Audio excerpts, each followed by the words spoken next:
Oh, so this is the thanks I get for working overtime. Friggin' Sam. Throwing in a little Patrick there at the end of that showcase. I love Yeah. the summer showcase overtime. Michael Washington. He sacked Bronkhorst, the quarterback for the Milano Seamen. It's a new week, so that's a positive, right? New week. Yeah, that's a big one. We're not gonna, obviously spend a lot of time on a lot of the negatives of things because let's face it, it was week one. There's a lot of things that take place in week one that you don't necessarily expect or prepare for. So we are going to go ahead and just take some of the major storylines from week one, discuss it a little bit of it. Zach also has some breaking news for some signings. Not a ton of like big name signings, but there's some movement amongst the league, as always, as any of these leagues we see often happens. Zach, first and foremost, how is your week going? I know it was a little bit of a tough loss, but looking forward to week two, I'm sure. Yeah, we're just trying to improve. Me specifically, I'm just trying to improve.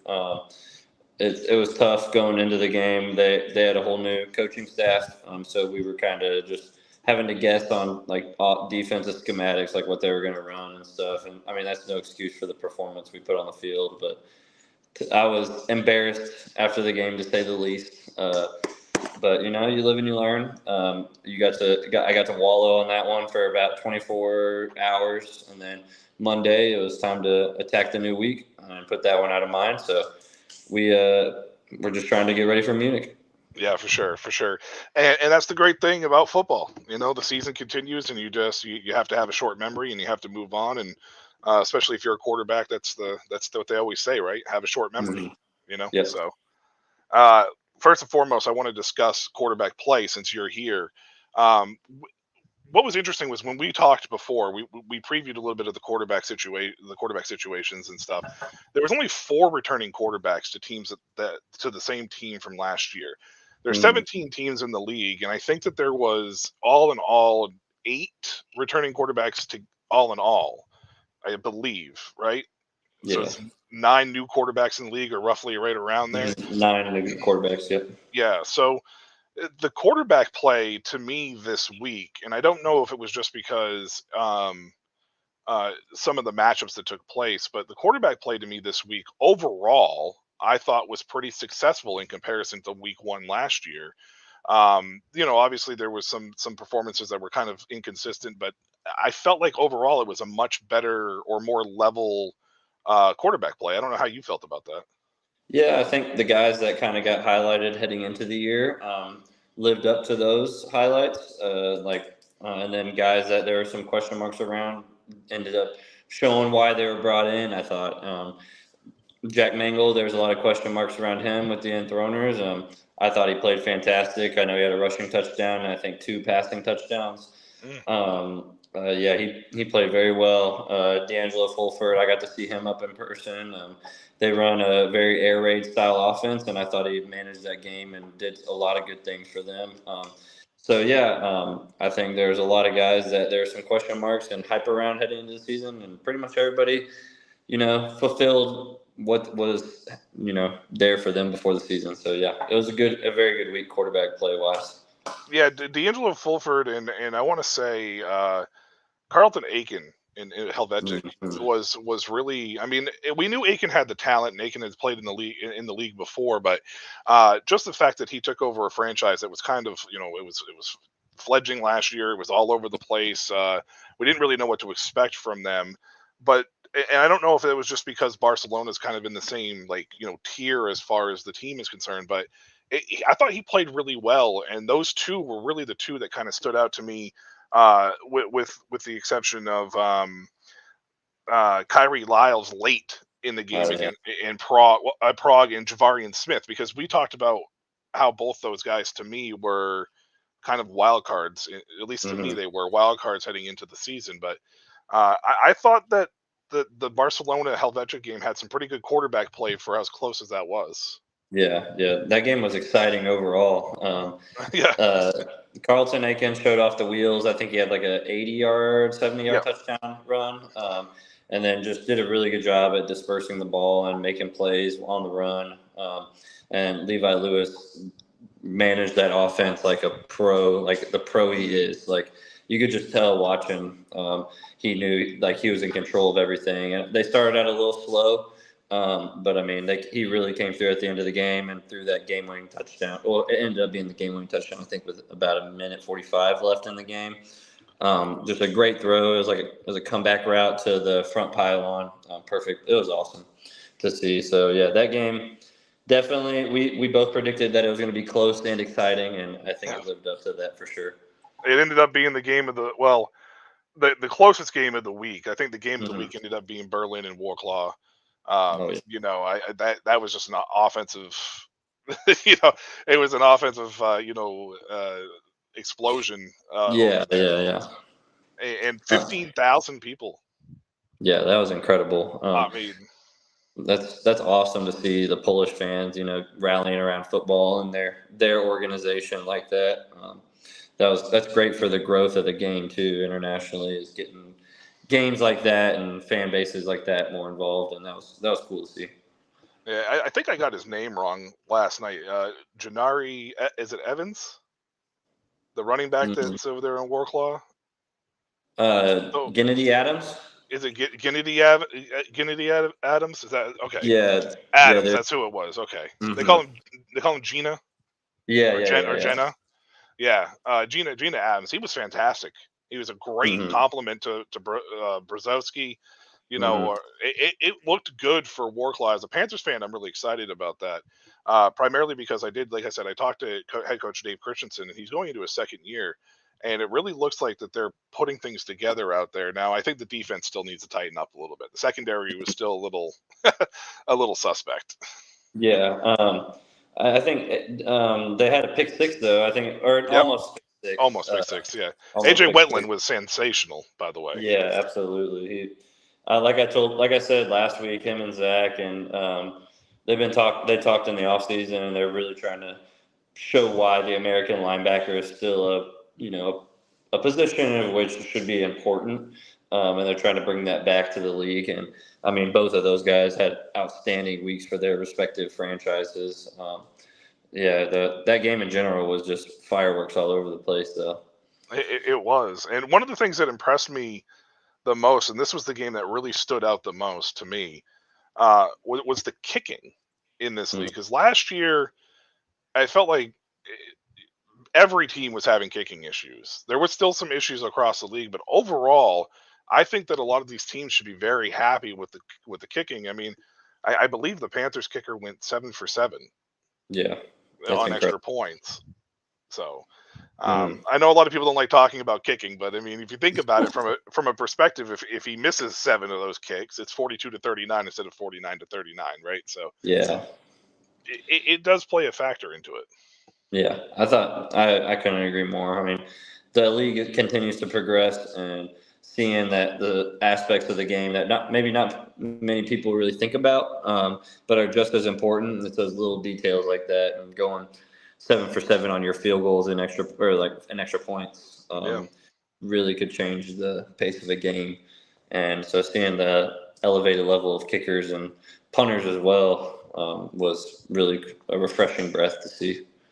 Yeah, and like I said, it just was something that stuck out to me because, like I said, last year it just kind of felt like it was all over the place. You didn't know what you were going to get. Some of these scores were even crazier with the numbers than we saw this week because of the way that the extra points happened and missed field goals and all that stuff. So I just thought overall it was really nice to kind of see a little more stability at that position for the league. We didn't get a 50 burger. We didn't get a 60 burger this week. Yeah. Ryan was actually down early to Cologne in that game, which I think surprised a lot of people. Isaiah Weed, we talked a little bit about. He played in the GFL 1, but he was coming up from the GFL 2 into the league, and there were some questions about whether or not it was going to be too much of a leap for him. But I thought he played fairly well against obviously one of the probably the toughest team in the league. Yeah, I mean, he was making a lot of effort plays early, scrambling all over the place. They had that great reception on the sideline to their American receiver. I guess they had said on the broadcast that their receiver and Isaiah had been playing together since they were like in high school or something. Like, of course, he went to like Stanford and Isaiah went to Division II, Northwest Oklahoma. But they knew each other maybe from childhood or something. So they have some sort of connection like that. And I mean, that catch that he had, the one-handed catch he had on the sideline was just incredible. I think it got voted like moment of the week this week by the ELF. So yeah, I mean, early on when they were in the second quarter with the lead, I think a lot of people were surprised to see that come across their X feed. I was shocked watching the game. I was like, oh, Ryan's in trouble. Could this be?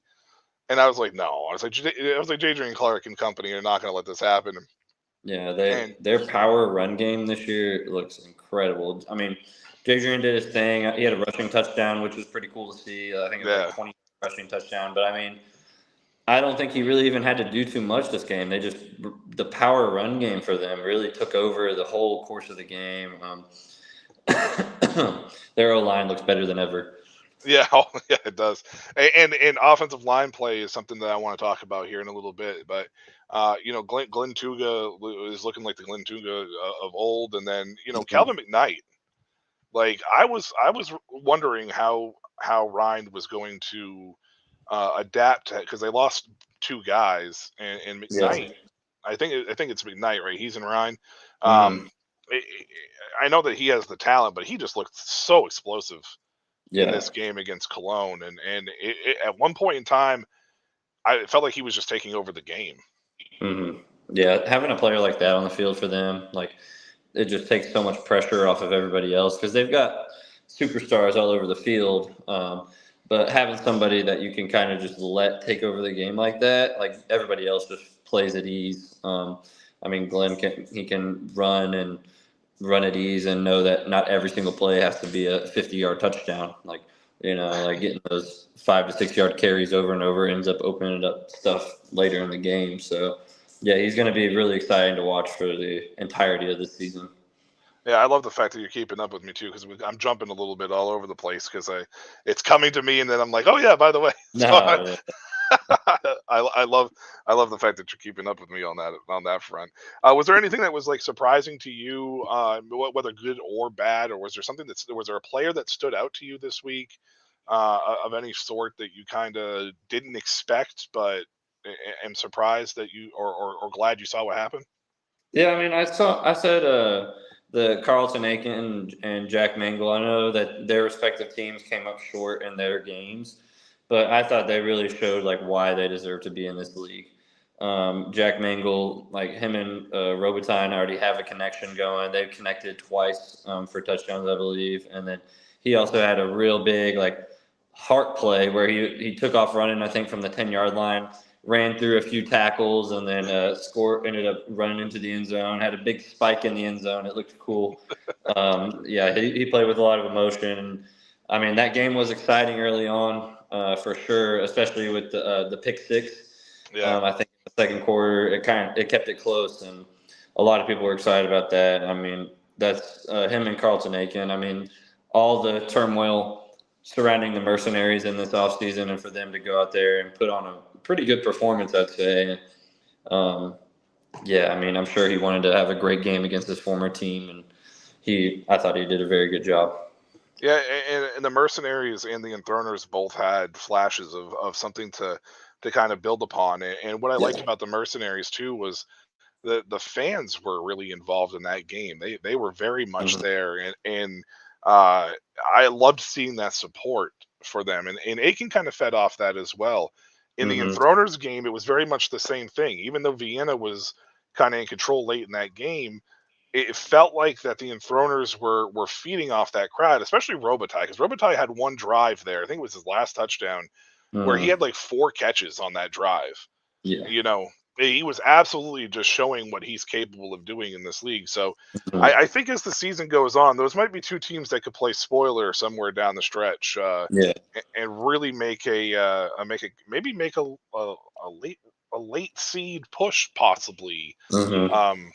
In the playoff picture. So yeah, I mean, the Mercenaries they face a gauntlet over here in the Central Conference. Every year we saw Stuttgart on Sunday, what they are capable of, and they look like a well-oiled machine.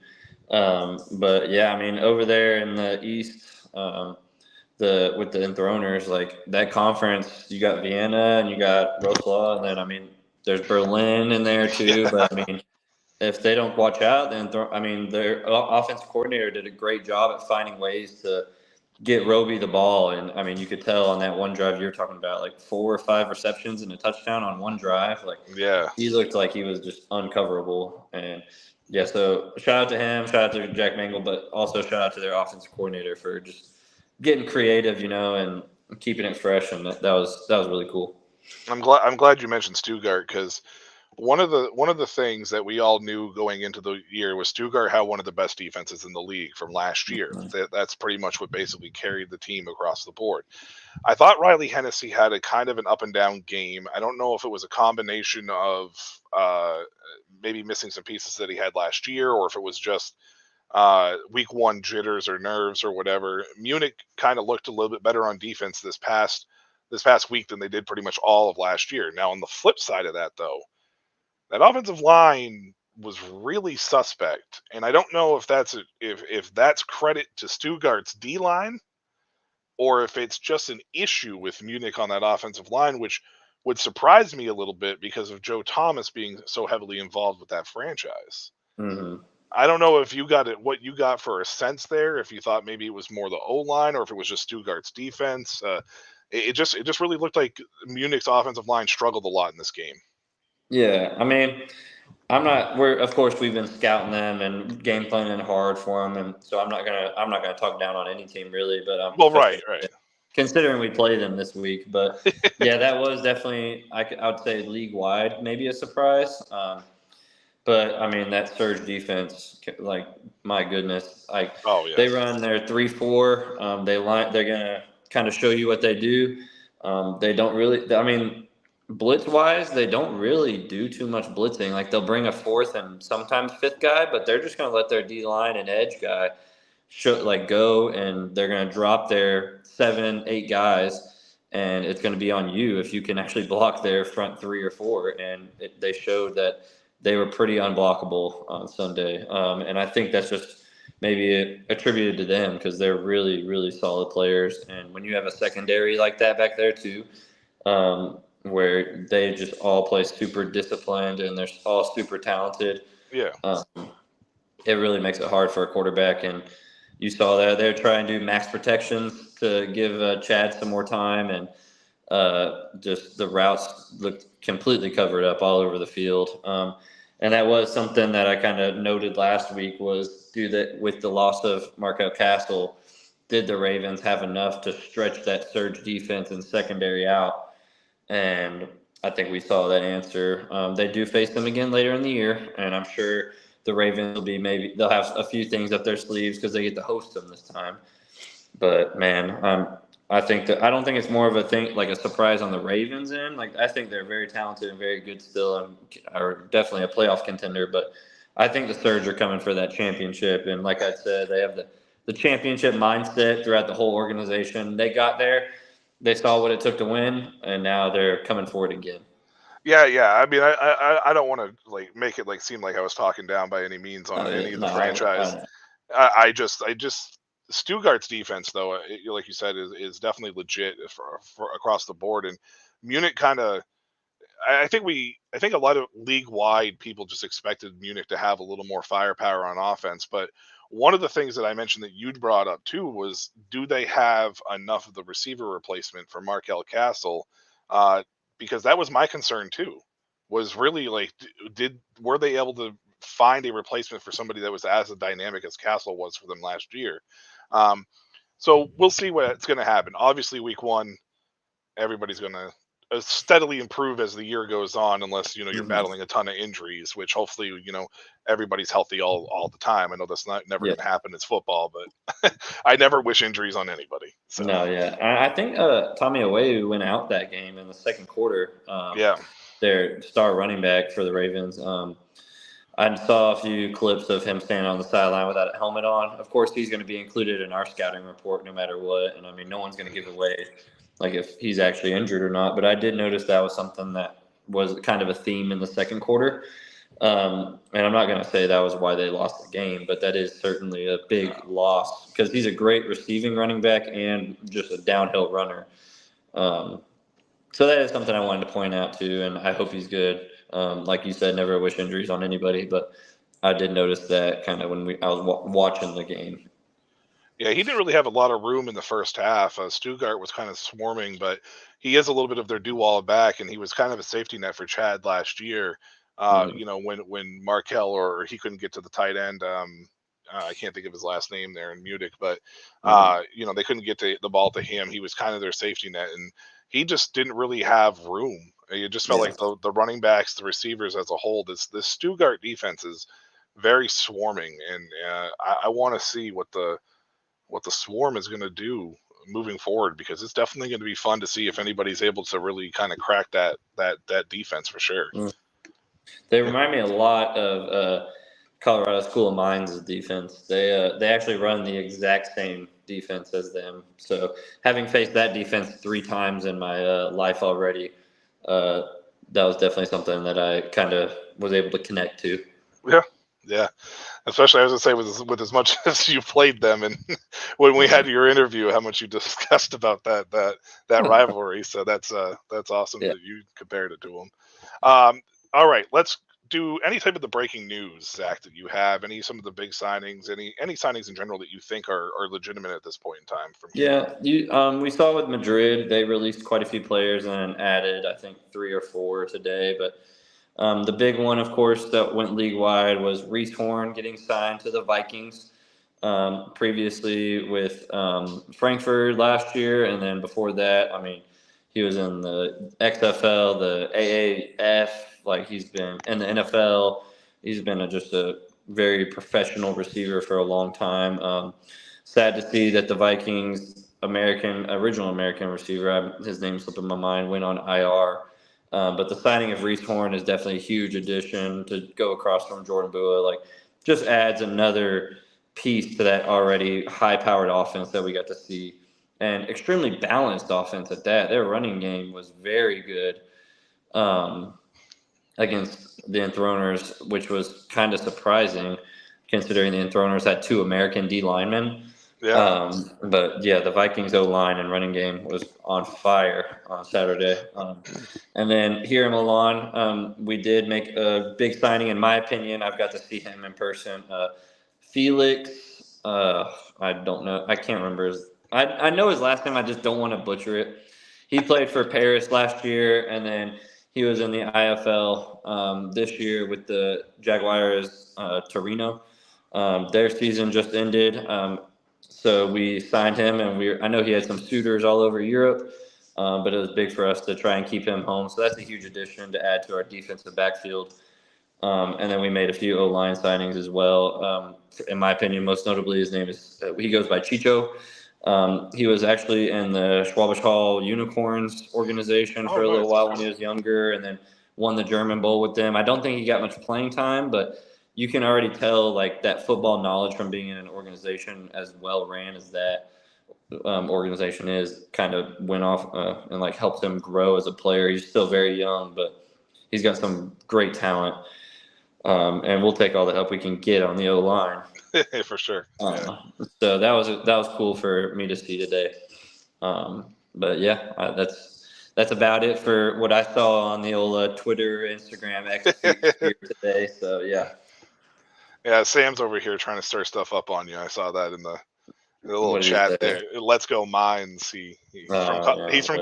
He's from Colorado, so he's over there trying to stir the pot. Yeah, I know. Being Sam. My boy, John Matoka just signed to the CFL yesterday, I think. So, oh, nice. Good for him. I know he was in the Broncos minicamp for a little while, and then just signed to the CFL. So, shout out the D2 GOAT. Yeah, nice.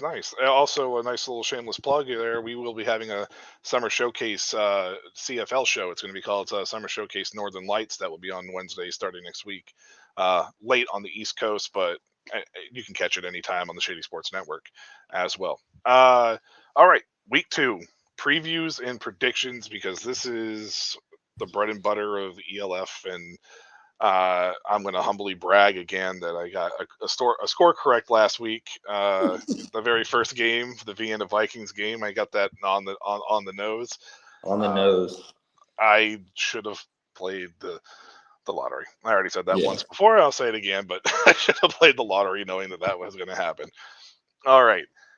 This week we have some pretty big matchups for week 2. I mean, it's across the board here. It's some surprising matchups. We opened up on Saturday with the Stuttgart Surge at the Warclaw Panthers. We talked about this Surge defense. We saw what happened with the Panthers offense. Obviously, I want to say probably the number 1 and number 2 defense and offense are very close, anyways, or number 1 on both sides here in this matchup. It's a very pivotal early season matchup between these two. Yeah, what's your thoughts on this game? Yeah, I talked extensively already on the Surge. Panthers, I mean, Steven Duncan picked up right where he left off in the GFL with 5 touchdown passes. Yeah. We saw their diversity of an offense. Coach Christensen and Coach Landa did a great job of hammering the run game and hammering the pass game and doing whatever it takes to win the game. And I mean, he was this week's MVP or most valuable performance or something, whatever they call it in the ELF. He was this week's one of it, though. I'm just not going to stir too far away from the Surge, honestly, until I'm proven otherwise. I think they're top 1A or 1B of the league right now. Okay. I mean, that's the film that we watch on the Ravens, and I mean, my goodness, the Surge look solid. I would like to see the offense, pick it up a little bit this week. I think that they're going to have a lot of opportunities. The Panthers, the one little thing on them look like their secondary.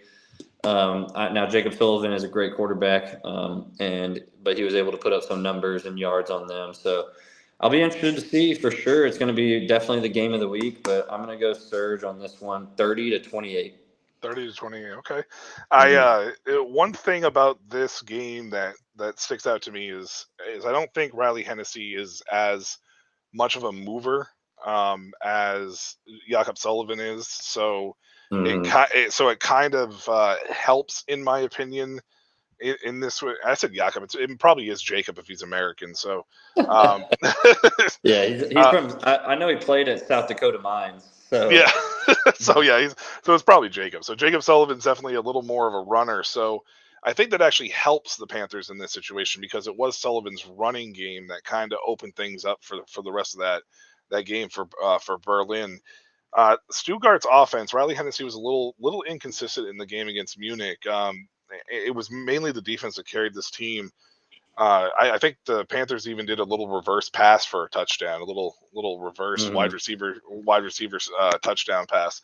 If the offense can stay creative for the Panthers, I think that they're going to edge out Stuttgart this week.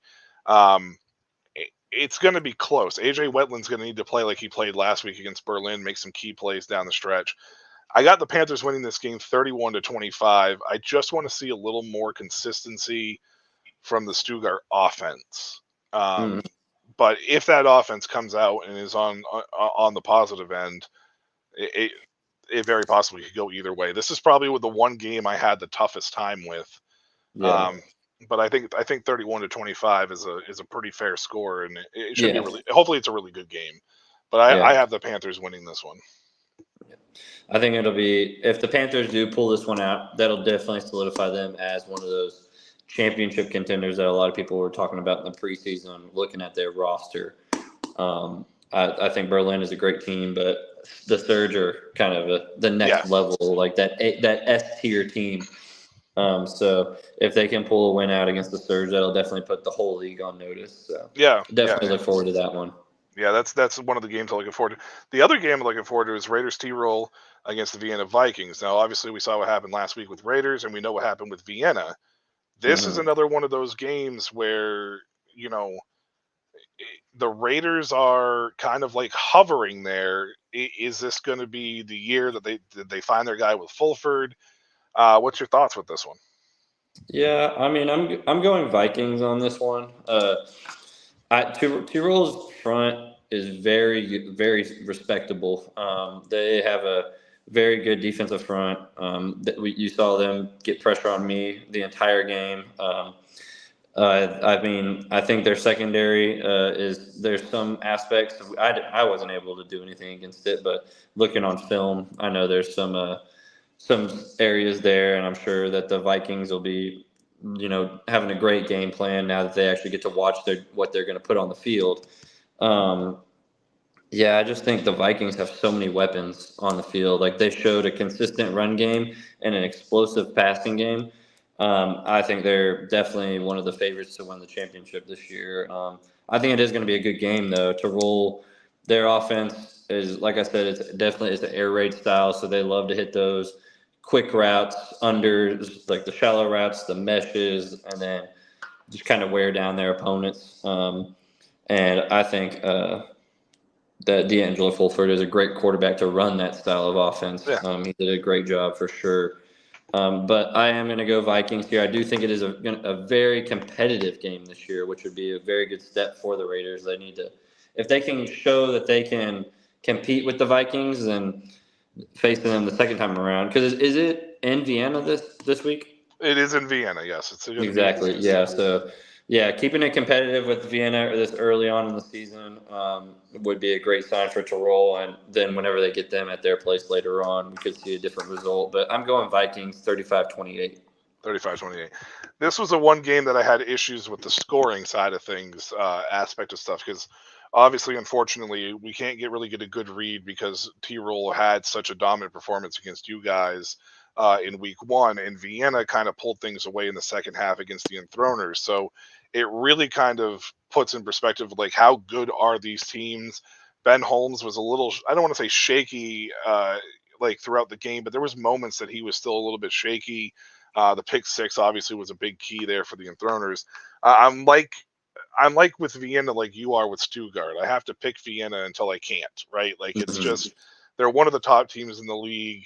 I believe I did the scores last night on Summer Showcase. I'm trying to stay as consistent. I believe I picked Vienna to win this game 27-21 in a little bit lower scoring affair for Vienna than they're used to, because I think that T-Roll defense is solid enough that we might see that happen. But we could also see a high explosive game between the two. Who knows? It's Vienna and that rare aid offense. So, I mean, if the Tyrol defense is going to be able to keep it a low scoring game, then that'll make me feel much better about myself.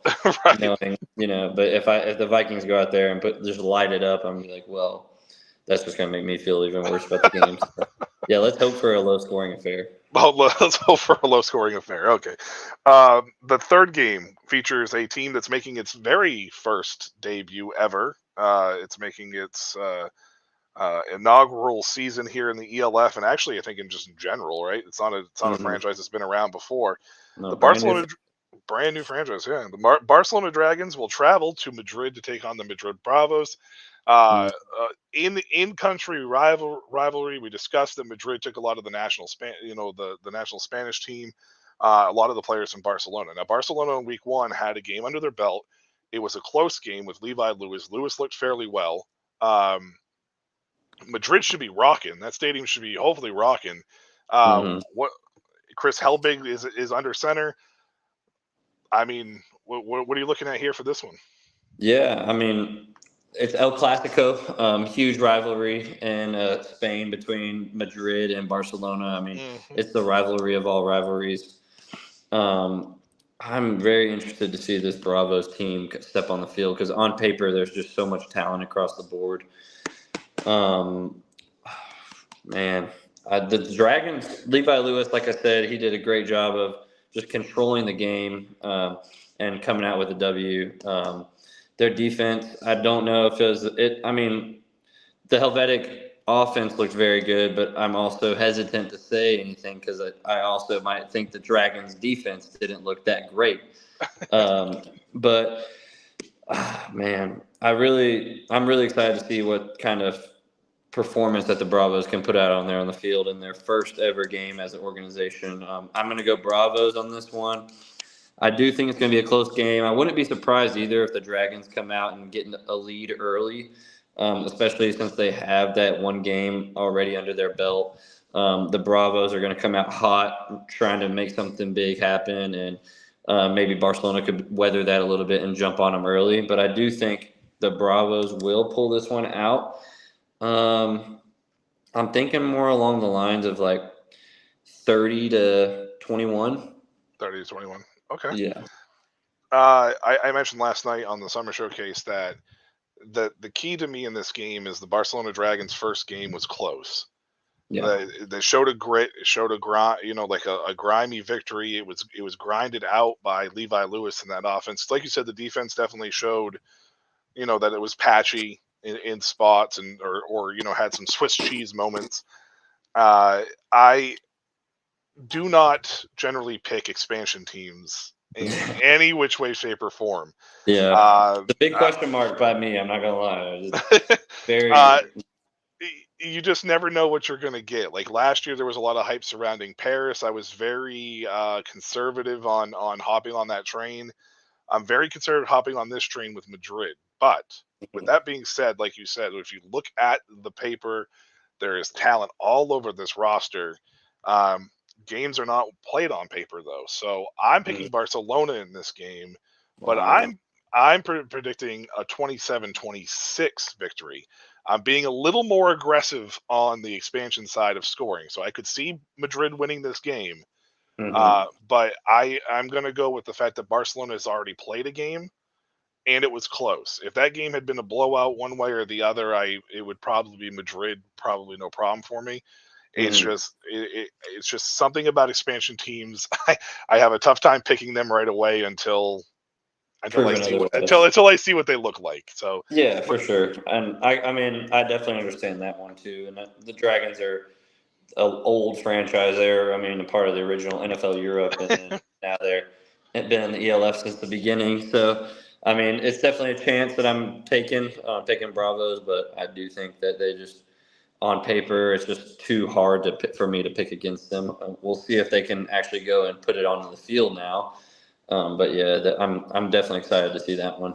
yeah, I'm going to be a nerd here for a second. I'm really excited to see the uniforms because that's what really Oh, I'm a uniform guy. So those Bravos uniforms are sick. I I've love seen them. I've seen the pictures of them, and I've seen what I just want to see them on the field, like through Uh, through a screen, and see what they look like on TV because yeah. that's really where it pops out. Because sometimes hmm you're like, oh, those uniforms are cool, and then they get on the screen, and you go, Yeah. oh. No, that I think they post. I saw a picture is like the red, black, white, Oh and I was yeah. like, "That's it right there. That's it." Because I'm a guy that's never gotten to wear red as like a player. Like it's been like blues or like I mean ASU was blue and gold, so we had gold accent, and high school was maroon.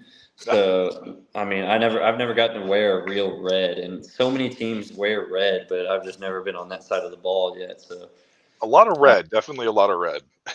I'm a fan of it for sure. For sure. The last game on the Saturday slate, I'm not going to ask you to dive into too much. Just if there's anything you want to say about the Munich game again with you guys, you're more than welcome. Yeah, I mean, Munich, their defense. I think, like you said, there's some inconsistencies on the Stuttgart side. I know it was raining during the middle part of that game against Stuttgart, but the Munich defense definitely looks improved, especially up front. I mean, Iboa is a beast. The dude is just a mammoth out there on the field. He's an incredible player. I think the Stuttgart offensive line is also probably 1A or 1B with the Ryan Firefield line and how talented and how well they work together as a group. Watching them on film, it's a thing of art, like how they're trading twists or working with each other on double teams. I was like, man, that looks beautiful. Um, so I do think the Munich defense is definitely improved, and that's what you kind of saw with the lower scoring by the Surge. But there were also some missed opportunities by the Surge to kind of step up the score on their end.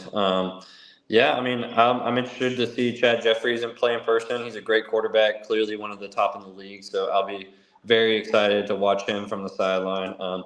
Probably won't be doing too much watching. I'm trying to figure out our end of things. So yeah, just trying to have a bounce back game for Milan. That's what's most important for us is bouncing back and showing why we're over here. So Yeah, and That's all I got to say. yeah, and the way I predicted this game was pretty much the exact same thing. It was just improvement from both teams. Like it's just a matter of just continuing to improve, continuing to grind, continuing to get better. Mm-hmm. Definitely want to see a little more stability, hopefully from the offensive lines on both sides of the ball. Obviously, you guys struggled a little bit with the O-line issues last week, which resulted in not allowing your offense to get going. And because your offense didn't get going, your defense ended up suffering a lot in the second half because they Mm-hmm. couldn't get off the field. Munich had a lot of the same issues late in the game against Stuttgart, even though the game was a little bit lower scoring as far as like what we could have seen from Stuttgart. Mm-hmm. I did predict Munich in this game. I picked them to Yeah. win. I picked them to win 23-16. I think it's a 7-point game. I think both teams improve, which is something that you want to see because if you're gonna need to improve, you're gonna want to do it early in the year so you can hit your stride midway through the year. So Mm-hmm. hopefully from both your perspectives, it ends up being a good stepping stone to move forward in the right direction. And hey, it's Yeah. football. Anything can happen. You never know. So Yeah, exactly. And I mean, I wouldn't predict against Munich in this game either if I wasn't unpartisan because we got shut out. So I mean, until proven otherwise, we got to score some points on offense, and that weighs on my shoulders. Like I was just physically, I don't know if you could tell in the interviews, but I was just physically embarrassed after the game. I haven't been shut out in a game since my freshman year of high school. yeah, So you were definitely over you were over definitely 10 wearing years that. ago. So I was about ready to just go home and hide in my dark room for a while. So Yeah, you were definitely wearing it on your sleeve. But to your credit, though, you were on the front of the ELF app. I don't know if you saw that or not on Tuesday with a little bit of interview. You everything that you said as far as the accountability and taking ownership and just improving in week in week out is 1000% that anybody that knows football is not only the correct answer. It's not blowing smoke up anybody's rear end. It's 100% the only way to improve.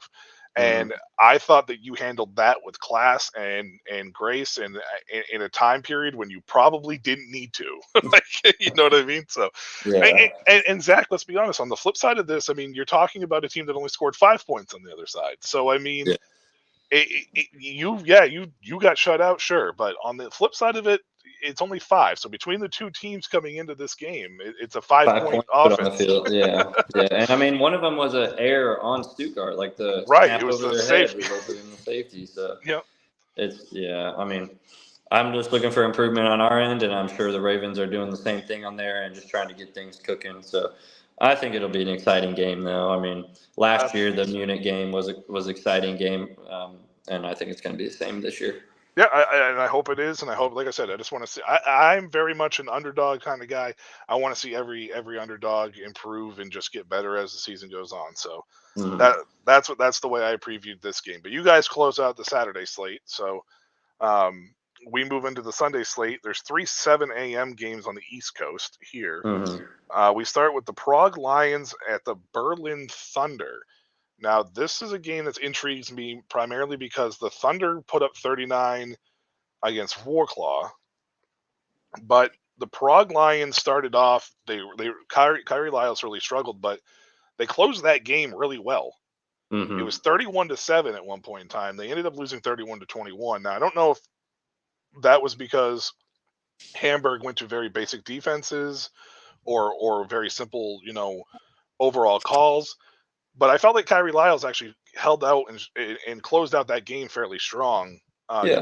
compared to where he started. So if you're a Prague Lion fan, you should be a little bit happier with what you saw towards the second half there, obviously, than the first half. And this is another team that switched to red, and I thought the uniforms were actually kind of slick. So Yeah. No, yeah. I think the ending of that game. I mean, I made a bold prediction saying that the Lions would win last week. It definitely showed that I was incorrect, and I do think Hamburg is a very solid team. So not nothing to discredit them.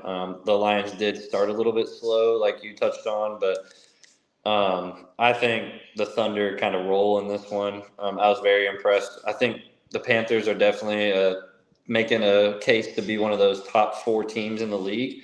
And for the Thunder to go stride for stride with them on a lot of most of the game, it was like back and forth, back and forth. I was very impressed with that.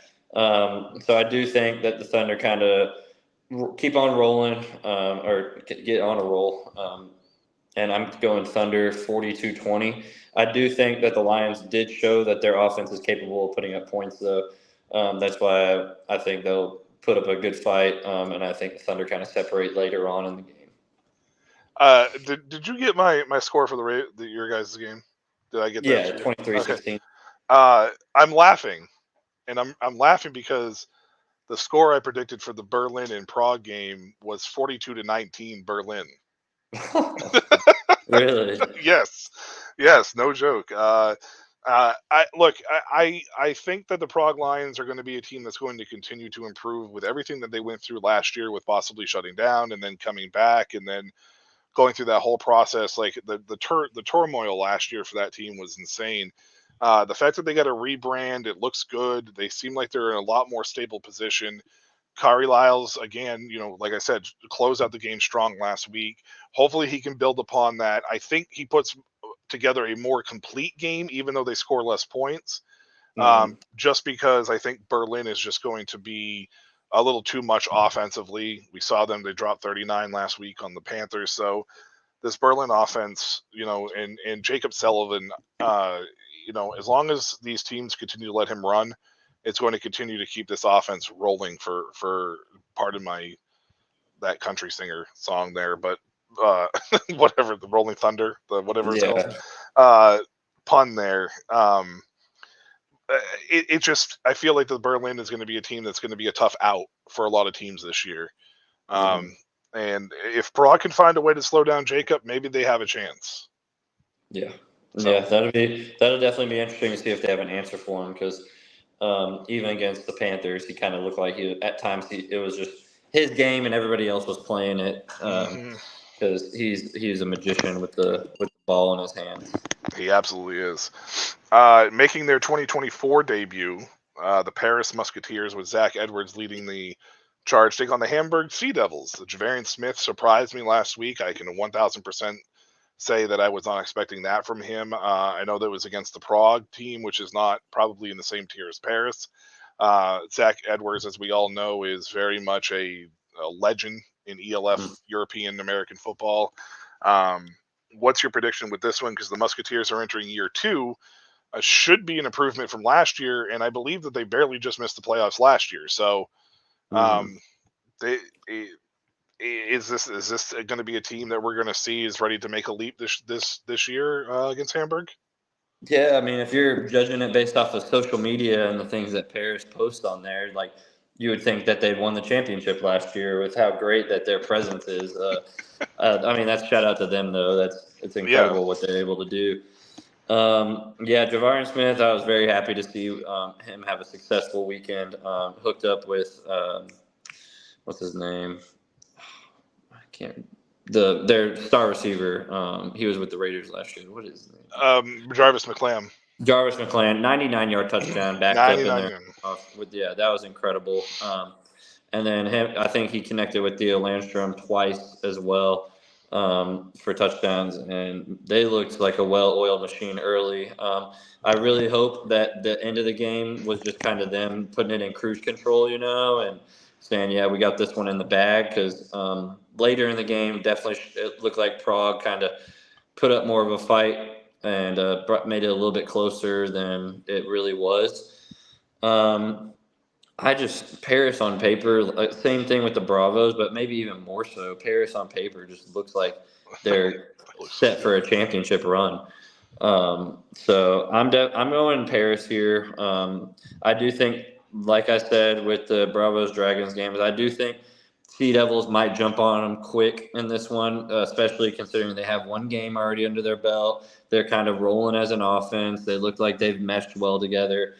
Paris coming off of a week 1 bye, that's always kind of a tough one, just sitting there week 1, So, but I'm going Paris. I think they pull a close one out. I think it'll be 32-30. I think it's going to be very close. I think Sea Devils jump on them early. Paris claws their way back into it and takes it home late.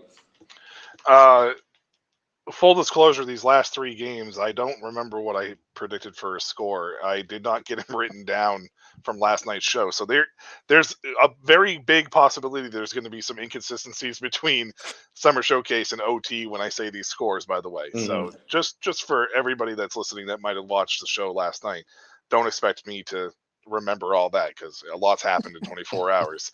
I agree with you. Here's the one thing about Paris that worries me, though. This offensive line, and I talk a lot about offensive line because me being a former offensive lineman, it's how I watch the game. I watch the game from the inside out compared to other people. This offensive line was god awful last year. It was easily hands down amongst the mid tier teams the worst offensive line in the league, and it may have been the worst even amongst the bottom feeders. To be honest with you, Zach Edwards does a really, really good job of being able to create and make plays. The problem with Paris, or the problem with Zach Edwards, is I feel like he holds onto the ball too long sometimes. He's also the most sacked quarterback in a 4-year window than any other quarterback in Europe or that's been in the ELF. Now, granted, I think Zach's probably been the most tenured quarterback in the ELF since the start, but he's been sacked a ton in a short amount of time. If Paris can improve this offensive line, I completely agree with you. I think that they are a championship caliber team because of the talent across the board. So this offensive line is the big question mark to me. If Hamburg can find a way to exploit that offensive line, if it's not as strong, I think that they actually have a chance with Javarian Smith with the way he played last week. I do think Paris wins this game, but I agree with you. I think it's going to be a very close one. And if my memory serves, I believe it was something like 38-33. I picked Paris to win this one. I have a tough time voting or going against Zach. I believe last year when I made a lot of my predictions, I picked Paris the first few weeks until I saw that they were really struggling with protecting him. So I really, really like Javarian Smith, though. He really won me over last week, and I just hope that I see continued progress with him. In Hamburg until he plays the Panthers, and then I hope he becomes a middle school, quarterback. No, I think they definitely have a dynamic duo on their hands, though, at receiver, though, with Theo Langstrom and Mark and Jarvis McClam. Jarvis. Yeah. They complement each other very well. So I'm excited to see that matchup as well because Paris' defense is definitely no slouch either. Yep. They've got talent all across the field, and a lot of them have experience playing ELF or collegiate. And I know in France, a lot of those guys go and play college in Canada because of the France-Canadian connection, especially in Montreal. So I'm definitely interested to see that game as well. But yeah, I think you're spot on with it. Yeah, we in loss in all of this too. We actually didn't, or at least I didn't. I did not give a shout out to Jarvis McClan last week, and I did not give a shout out to Aaron Jackson for Berlin. Aaron Jackson is one of the most dynamic, not just kick returners, but wide receivers. I think this league has produced. It's been 2 straight years now that I've watched him, and he's won me over with his play every single time. So anybody that's out there that has not watched or is thinking about watching, these 2 guys are going to win you over if you see them play for sure, because they are dynamic wide receivers, and they proved it last year, and they're going to continue to do it this year as well. So the next game, the game that 2 teams should be, fans-wise, should be very happy with what they saw in week 1. The VRFR, and again, I'm sure I butchered that, Enthroners, and the Cologne Centaurans. What's the thoughts on this game? Is this game going to be as low scoring as I think it's going to be?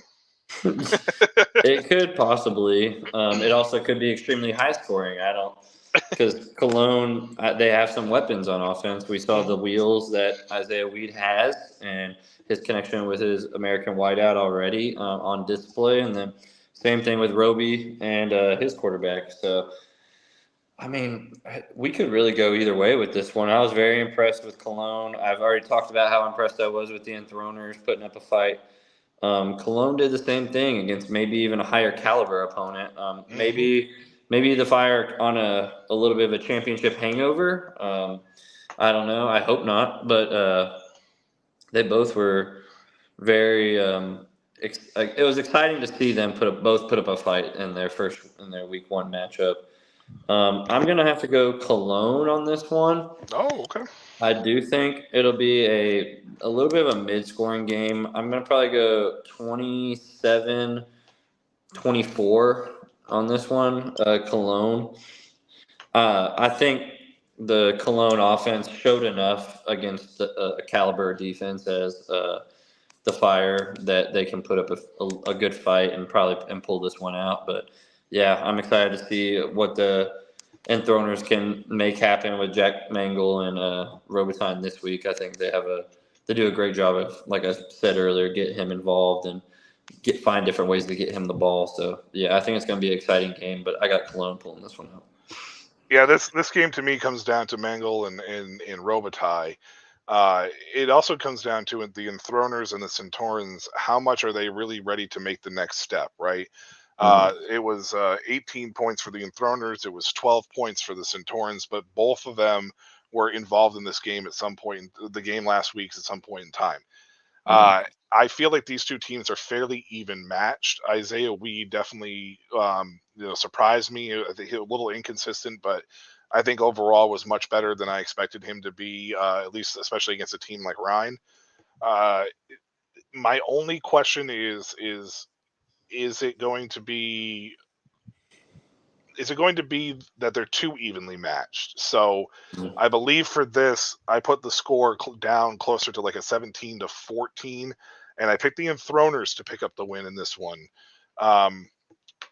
I do think the Centaurans defense is probably a little bit stronger than the Enthroners, but I think that they both did a really good job of being able to showcase that they both have fairly stronger defenses than what they did last year. So I think Robitaille is the X factor in this game, and I don't know if the Centaurans have anybody that can really slow him down. So I expect him to make some key plays all over the place. Yeah, I couldn't agree with you more. The last game on the slate is also the debut of another 2024 team that was on a bye week last week, as the Rhine Fire traveled to Frankfurt in-country battle. This is the debut for I can't remember who the Frankfurt quarterback is. He wasn't there last year. Luke Zaraka, as he led Milano on an offensive frenzy last year. They take on the defending champs, who look like they never missed a beat, with the exception of the first quarter. For 1.5 quarters. So maybe their hangover was the shortest hangover in the history of hangovers, and they're already done it, but who knows? Yeah. What is your thoughts on the closing out the slate this week with that game?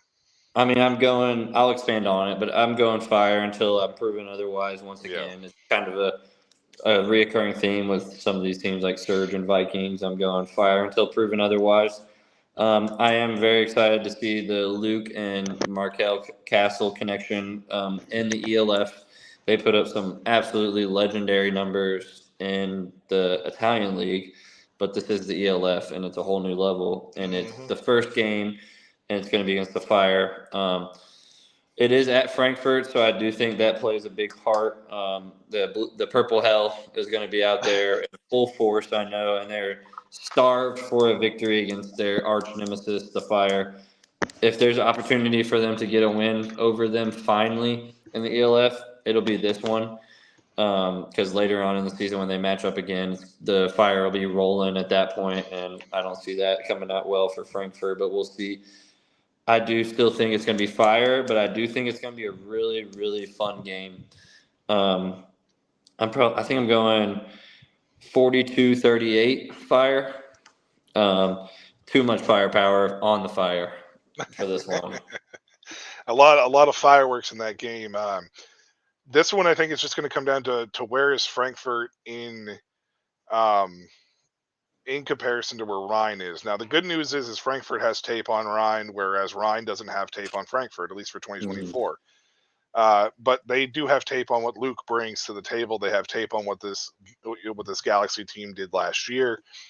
I have Ryan winning this because I'm like you. I got to pick Ryan until I can't, until I'm proven otherwise. This game to me is going to either be a shootout, like you said, or it's going to be a situation where it's that mid-range grind out style game. I don't even have a clue what I put for a score on this one, so I'm making this one completely up.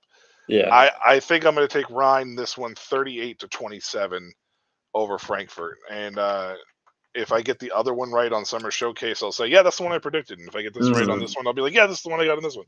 But I picked Ryan in both situations. I just don't know what to expect from Frankfurt. And I really like Luke, so I think it's a great fit for him to be there. So yeah, I do think Frankfurt's going to lean more on the side offensively of fireworks. Yep. Luke is a big, tall, not as mobile quarterback who's going to stand in the pocket and deliver bombs all over the field. And I think that's what they're going to be. Their play style is going to be is just making fireworks happen in the pass game. The Fire, on the other hand, can pretty much do it all. And I think in this instance, they're going to get a lead, and then they're going to go to that power run game, and they're going to just bleed Frankfurt out. I think that's what they can do. They have the best O-line in the league, top running back in the league, and they've shown that they can just bleed teams out by relying on that power run game. And it's really tough to watch sometimes, but I mean, you got to do what you got to do to win, and they're dominant. So yeah, that's what my thoughts on that one are. Yeah, for sure. Absolutely. Again, if you guys are new to the ELF is the European League of Football. If you're catching us here, you can hit the Game Pass up. It basically comes down to $1 a game. Hit it, watch these guys, support this league. Zach is a quarterback there for the Milano Seamen. Zach, is there anything you want to shout out, your socials, anything along those lines before we head off here with our sponsor commercial and then the play out? Yeah, I mean, my Instagram is Zach Bronkhorst, as you see it on the screen here, just all one word and lowercase. And then, I mean, I don't even remember I think my Twitter is @Zach_Bronkhorst or something like that too. So those are what I'm kind of more active on. But yeah, just trying to, help grow this game as much as I can, and hope to God that the Milano Seamen can put up a better performance than we did last week and help our defense out, because man, that one's a tough pill to swallow. But we're on to week 2, so here we go. I totally believe you're going to improve, and I think your team will definitely improve. They definitely have a great leader. It will just be a matter of making sure to bring it all together, and I think you will do that. So, I'm Michael Washington. I'm all over social media. I'm not going to spell them all out. I'm on Blue Sky. I'm on Threads, Instagram. I'm on X, Facebook. You can find me. Just type in my name. I'm sure I'll pop up somewhere. If anybody truly wants them, just find me somewhere and I'll give them all to you as well. We have Summer Showcase overtime. I'm Michael Washington. He's Zach Bronkhorst. Zach, thank you again for joining me as a co-host. Until next week, here's some words from our sponsor.